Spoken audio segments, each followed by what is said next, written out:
আসসালামু আলাইকুম রহমতুল্লাহি ওবরকাতুহু। সম্মানিত দর্শক, শেখ হাসিনার দেশে ফেরা নিয়ে নিদারুণ বিতর্ক চলছে। রয়টার্সের সঙ্গে একটি লিখিত সাক্ষাৎকারে তিনি জানিয়েছেন যে তিনি ২০২৬ সনের ডিসেম্বরের মাসের মধ্যে উইদিন ডিসেম্বর তিনি দেশে ফিরবেন। আর তার এই বক্তব্যের পর সারা বাংলাদেশ নড়ে চড়ে বসেছে। পক্ষ এবং বিপক্ষে নিদারুণ আলোচনা হচ্ছে। তার যারা সমর্থক তারা মনের আনন্দে বলার চেষ্টা করছে যে এটা না হলে কি বঙ্গবন্ধু কন্যা হওয়া যায় নাকি। এবার তিনি সত্যিকার অর্থে বীরের মতো একটি কাজ করবেন। শেখ হাসিনা যে পালায় না, শেখ হাসিনা যে পালিয়ে যায়নি, একটা বিশেষ মুহূর্তে বিশেষ পরিস্থিতিতে তাকে বিদেশে চলে যেতে বাধ্য করা হয়েছিল এবং ওই মুহূর্তে ওই পরিস্থিতি তার এটা ছাড়া কোনো বিকল্প ছিল না। এই জন্য তিনি গেছেন। আবার তিনি একেবারে বিরূপ অবস্থা, তিনি জানেন দেশে গেলে তাকে জেলে যেতে হবে, দেশে গেলে তাকে ফাঁসিতে চড়তে হবে, এমনকি তিনি মবের শিকার হয়ে মারা যেতে পারেন, এমনকি তাকে মেরে ফেলা হতে পারে, আরও অনেক কিছু। তারপরেও তিনি দেশে যা আসছেন, এই যে তার যে সাহস, দুর্নিবার সাহস, এটি জন্মগত। তার বাবার এই সাহস ছিল।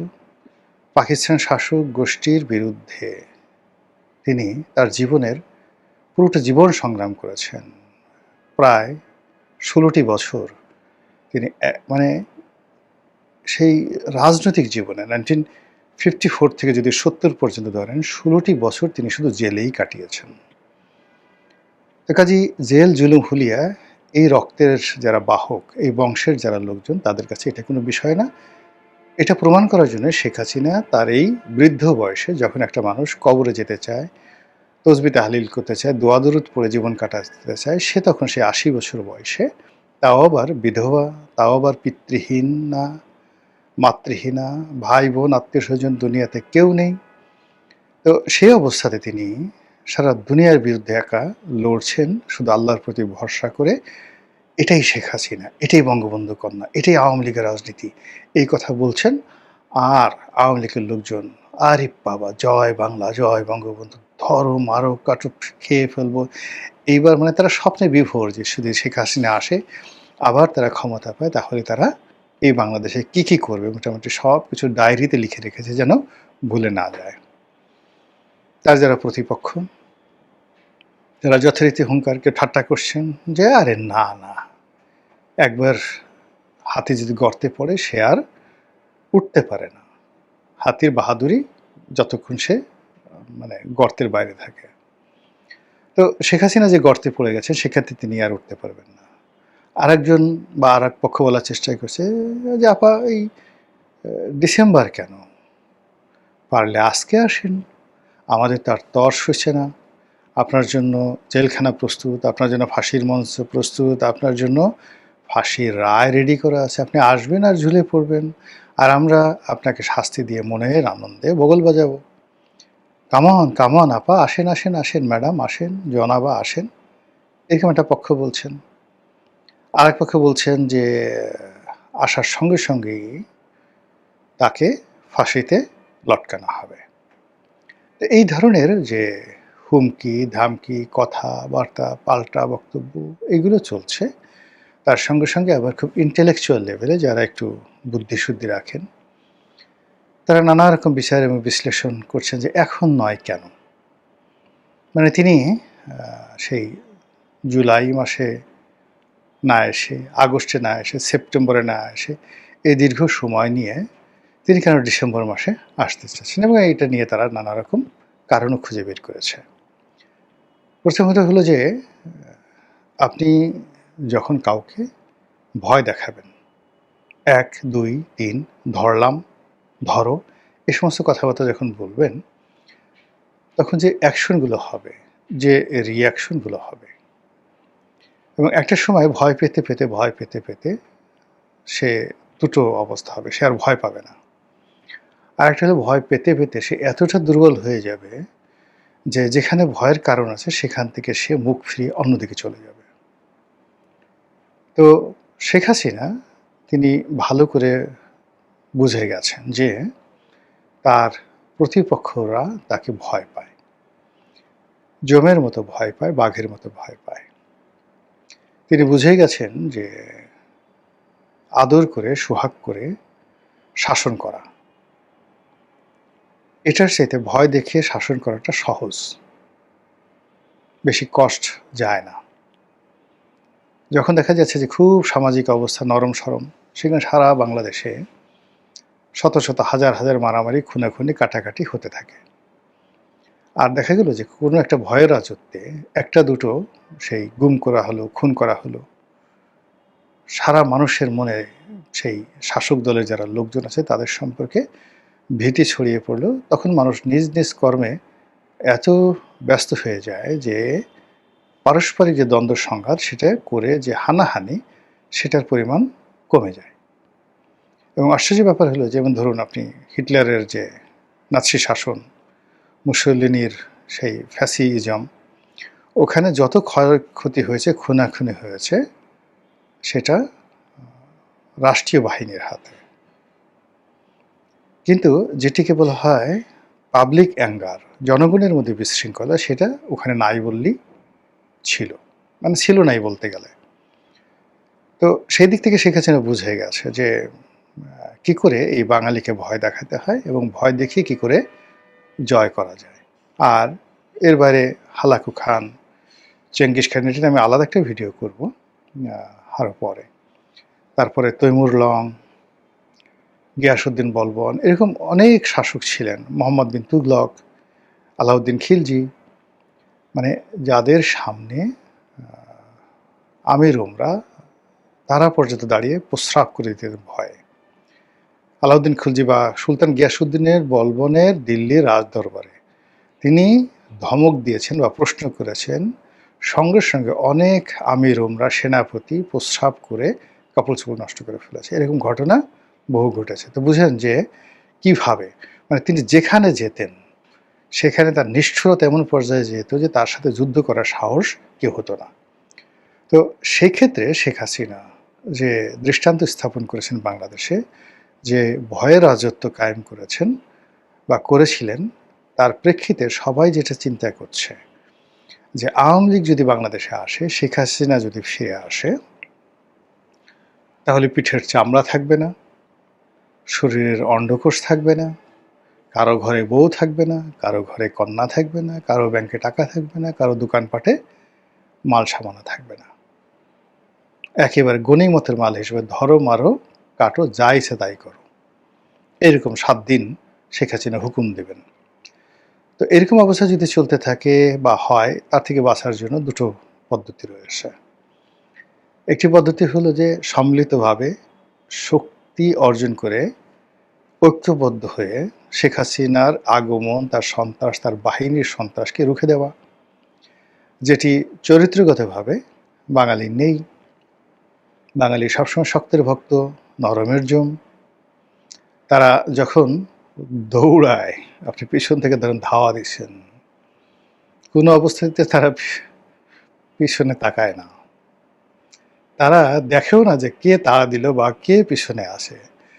আপনি বলছেন যে ধর, অমনি নিউ মার্কেটের সেই বা নীলক্ষেতের মোড় থেকে বা সিটি কলেজের মোড় থেকে বা শাপলা চত্বর থেকে তারা দৌড় শুরু করবে।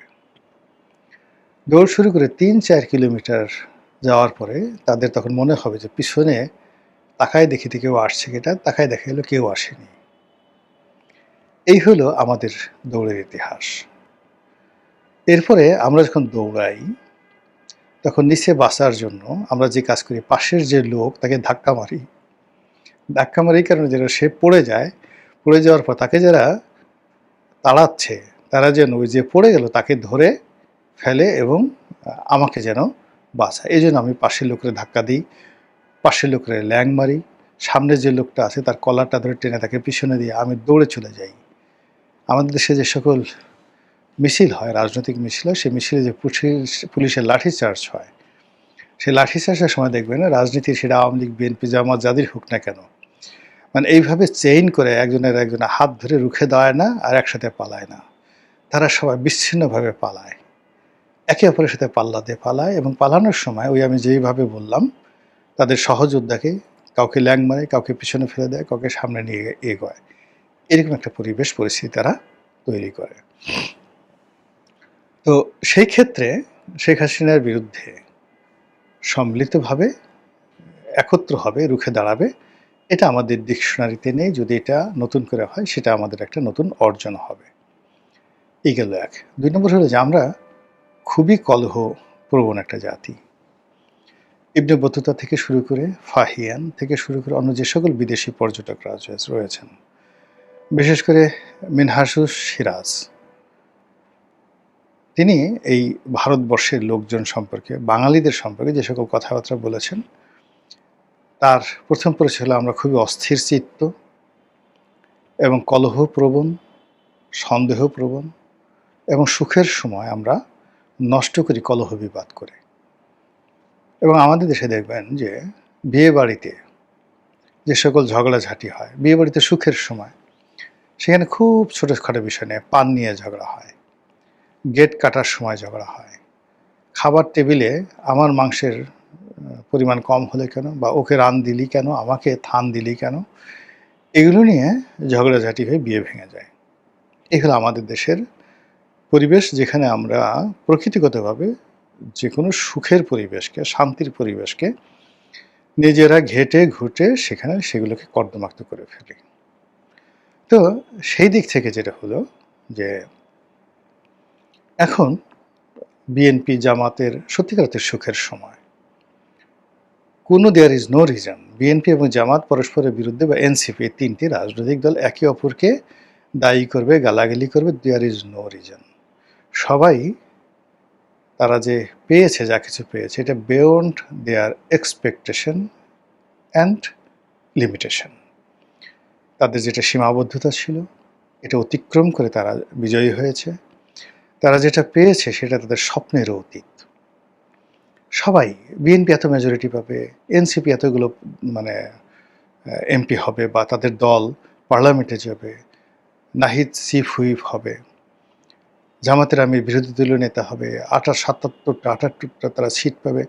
মানে it is absurd and impossible. এটা ইতিহাসে একবারই ঘটেছে, অতীতে কখনো ঘটেনি এবং আগামীতেও ঘটবে বলে আমার কাছে মনে হচ্ছে না। কিন্তু এই যে একটা সুখের সময়, এটাকে যে তারা উপভোগ করবে, আনন্দ করবে, তা না করে তারা কলহ এবং বিবাদ করছে বাঙালির অতীত ইতিহাসের কারণে।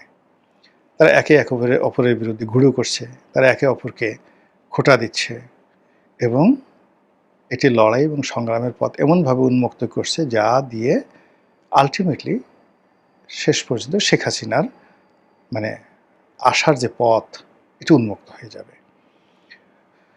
তো সেই ক্ষেত্রে শেখ হাসিনা এই যে জানে যে কলহবিবাদ জাতি, ফলে সে এই জুলাই মাস থেকে একদম নভেম্বর মাস পর্যন্ত বিভিন্ন রকম নাটক করে, সিনেমা করে, থিয়েটার করে, আতশবাজি করে, নেচে গেয়ে, হাসিতে কান্নাতে বিভিন্নভাবে সে এই রাজনীতির যে বন্ধন বর্তমানে বাংলাদেশে আছে এটাকে ছিন্ন করে দেবে। একবার ভয় দেখাবে, একবার প্রেম দেবে, একবার ফুল দেবে, একবার আলোচনা করবে, একবার এটা করবে, এটা করবে। মানে এগুলো করে জাস্ট একটা, আমরা যে রাবার আছে, রাবারের যে এলাস্টিসিটি যেটাকে বলা হয়, এটা যদি আপনি বারবার টানেন না, তখন আর ওটার এলাস্টিসিটি থাকে না। রাজনীতিরও এরকম একটা এলাস্টিসিটি থাকে। সেই এলাস্টিসিটিটা এখন শেখ হাসিনা এবং ভারত সম্মিলিতভাবে ভেঙে দিতে চাচ্ছে। ভেঙে দিয়ে যে সামনে যে সময়গুলো পাবে, এই সময়ের মধ্যে প্রত্যেকটি রাজনৈতিক দল তার শক্তি খুইয়ে ফেলবে। প্রতিটি রাজনৈতিক দল ভীত সন্ত্রস্ত হয়ে পড়বে এবং যারা রাষ্ট্র ক্ষমতা আছে তাদের ব্যর্থতার পরিমাণ বাড়তে থাকবে এবং ধীরে ধীরে তারা আশাহত হতে থাকবে। এই গেল এক। ২ নম্বর হলো যে ডিসেম্বর মাসটি আওয়ামী লীগের জন্য বরকতময়। ডিসেম্বর মাসটি আওয়ামী লীগের জন্য বিজয়ের মাস, জাতির জন্য বিজয়ের মাস, এবং এটি আওয়ামী লীগের যারা প্রতিপক্ষ তাদের জন্য খুবই সেন্সিটিভ, অবমাননাকর, অনেকটা আবর্জনা খাওয়ার মতো। ডাস্টবিন থেকে তুলে তুলে আপনি যখন খাবেন নিজে, ওইরকম যে একটা বিশ্রী, তেমনি ডিসেম্বর মাসটা আমাদের বাংলাদেশের অনেক ক্ষমতাধর লোকজন, তাদের কাছে ওইরকম যারা ওই মাসে তারা নিজেদের আবর্জনা নিজেরা খেতে বাধ্য হন।